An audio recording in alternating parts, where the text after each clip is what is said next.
Alors, l'évangile est tiré du 10e chapitre de Jean. Alors, avant, je vais quand même donner quelques explications, quelques clés pour entrer dans ce passage. Le passage que nous allons lire est violemment polémique contre les Juifs. Quand Jean parle des Juifs, il dit « les Juifs » pour les opposer à Jésus, comme si il y avait le bon Jésus et puis les méchants Juifs qui étaient tous dans le même, vraiment tous mauvais en quelque sorte. Alors il faut replacer dans le contexte de l'époque. L'évangile de Jean a été écrit à la fin du 1er siècle, quand les relations entre le judaïsme et le christianisme étaient vraiment très très mauvaises. C'est comme si, imaginez en 1945, quand les Français parlaient des Allemands. Hein, c'était les Allemands sont racistes, sont violents, sont antisémites, les Allemands, globalement. Alors qu'en fait, c'était les dirigeants nazis. Ben là, c'est exactement la même chose. Je veux dire, Jean met un petit peu tous les Juifs dans le même panier, si j'ose dire. Donc ça, faut vraiment bien le comprendre. Quand Jean parle, quand il dit les Juifs, il faut comprendre les autorités juives. La deuxième chose, Jésus vient de déclarer « Je suis le bon berger ». Alors il est dans le temple de Jérusalem, et puis là, ses adversaires, les Juifs, nous dit Jean, l'entourent, font un cercle autour de lui et lui disent « Mais alors, tu es le Messie ou non? Tu vas nous le dire ?» Et voilà ce que Jésus répond. « Je vous le dis, je vous l'ai dit, et vous ne croyez pas. Les œuvres que je fais, moi, au nom de mon Père, voilà ce qui me rend témoignage. Mais vous ne croyez pas parce que vous n'êtes pas de mes brebis. Mes brebis écoutent ma voix. Moi, je les connais et elles me suivent. Je leur donne la vie éternelle. Jamais elles ne périront. Et personne ne les arrachera de ma main. Mon Père qui me les a donnés est plus grand que tout, et personne ne peut les arracher de la main du Père.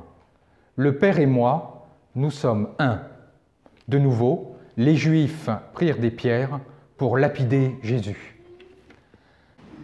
Alors, deux parties vraiment dans ce très beau discours de Jésus. D'abord, Jésus nous dit qui il est, au plus profond de son identité profonde, et puis ce qu'il peut nous apporter dans la vie spirituelle, et c'est cela, je crois, le plus intéressant. D'abord, qui il est? Quand on lui demande « Mais est-ce que tu es le Messie? Tu vas nous le dire, oui ou non ?» Jésus ne répond pas directement à la question. Il ne dit pas oui, il ne dit pas non. Pourquoi est-ce qu'il ne dit pas oui? Pour deux raisons. D'abord, le Messie, vous le savez, hein, et à l'époque, on attendait un Messie militaire, hein, un chef militaire qui allait donner une bonne raclée aux Romains, les renvoyer, donc c'était un Messie plutôt violent qu'on attendait. Et puis, deuxième chose, Messie, c'est une fonction, c'est être envoyé de Dieu.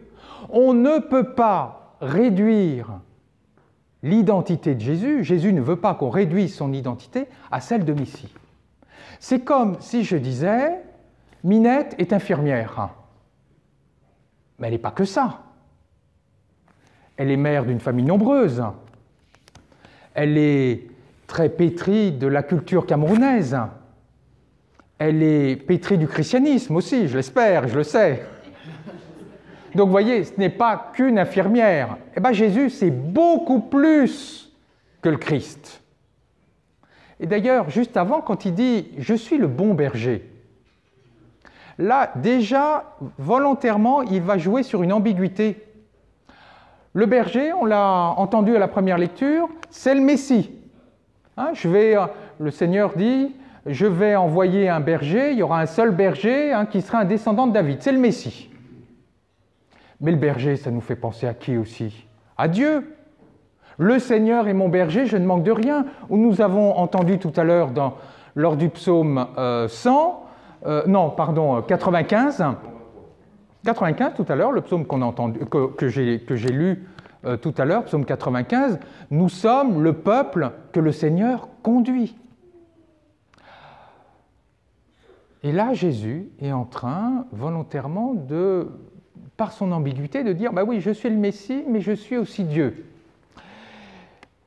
Et qu'est-ce qu'il répond directement quand on lui dit, est-ce que tu es le Messie, oui ou non? Il dit, regardez mes œuvres. Les œuvres que je fais témoignent de moi. Effectivement, ce que nous faisons reflète notre identité profonde. Et qu'est-ce qu'a fait Jésus? L'évangile de Jean, je vais retenir simplement 3 choses qu'a fait Jésus.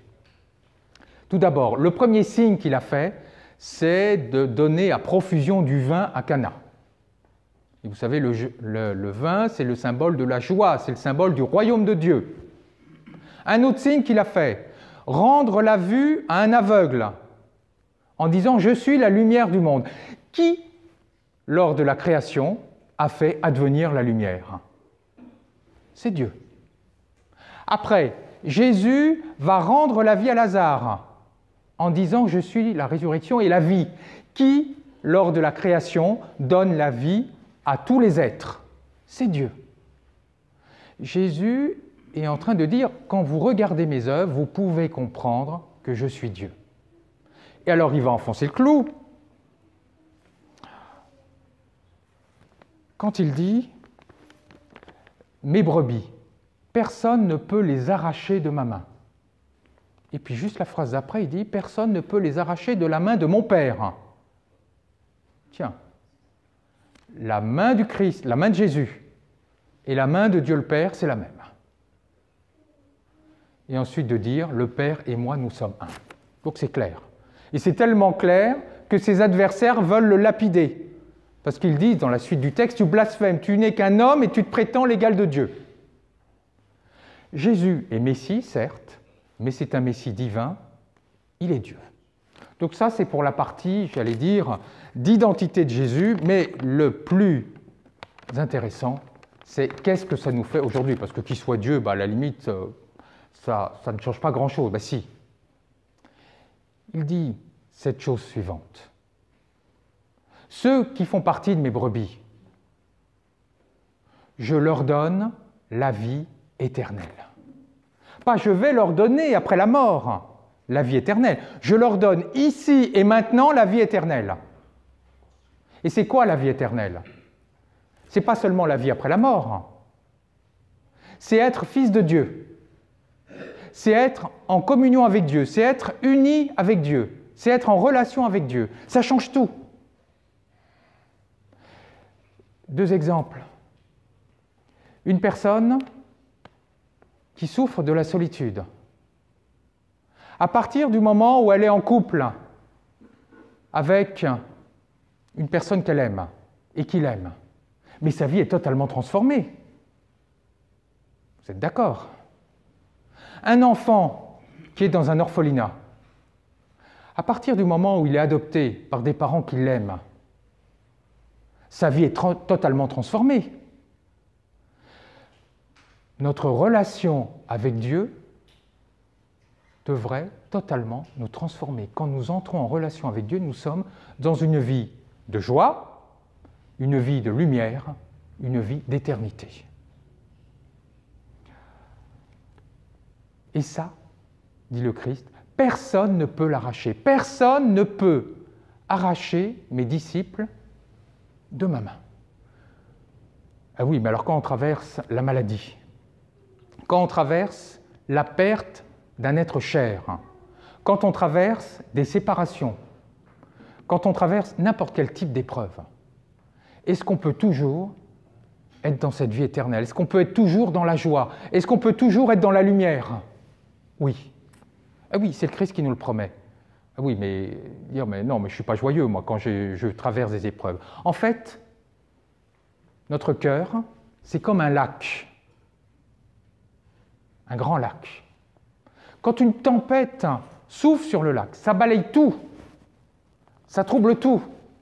Et pourtant, à l'intérieur du lac, au plus profond du lac, tout est calme. Les poissons, ils vivent tranquillement leur vie. Ils ne sont pas impactés par la tempête. Nous, c'est exactement la même chose. Quand nous sommes dans cette vie éternelle, les épreuves en surface peuvent nous troubler et même nous chagriner, nous plonger vraiment dans le désarroi. Et pourtant, au plus profond de nous-mêmes, quand nous plongeons au plus profond de notre cœur, dans ce lieu où Dieu nous tend la main, nous pouvons expérimenter la joie et la lumière. Comment? Comment éprouver cette joie et cette lumière? Comment faire partie de ce troupeau, au sens pas péjoratif du terme? Je dirais juste une chose, enfin c'est le Christ qui dit juste, il en dit plusieurs, mais je retiendrai juste une chose. Celui qui écoute ma voix. Il parle de celui qui écoute sa voix. Écoutez. Mais écoutez, ça change tout.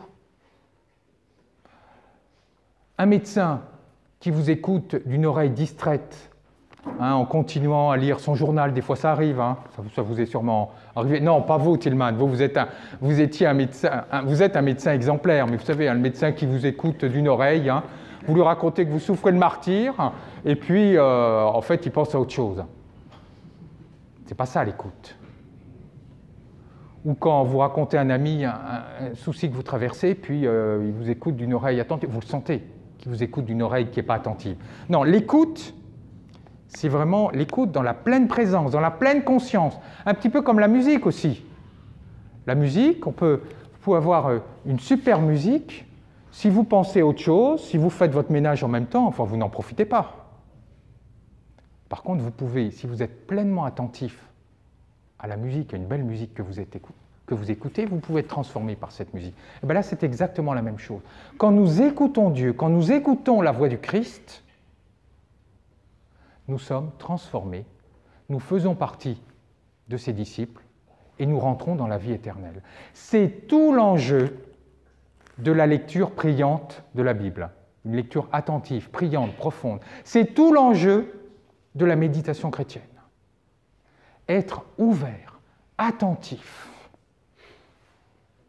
à Dieu et au Christ. C'est la deuxième idée. Quand nous sommes dans l'ouverture, dans l'écoute de Dieu, nous rentrons dans cette dimension de la vie éternelle qui est joie et lumière. Alors je récapitulerai les deux idées essentielles de ce texte. Premièrement, Jésus est le Messie, certes, mais il est Dieu. Et deuxièmement, à tous ceux qui l'écoutent, il donne d'entrer dans la vie éternelle, dans la joie, dans la lumière. Chères sœurs et frères, puissions-nous entrer dans ce repos. Amen.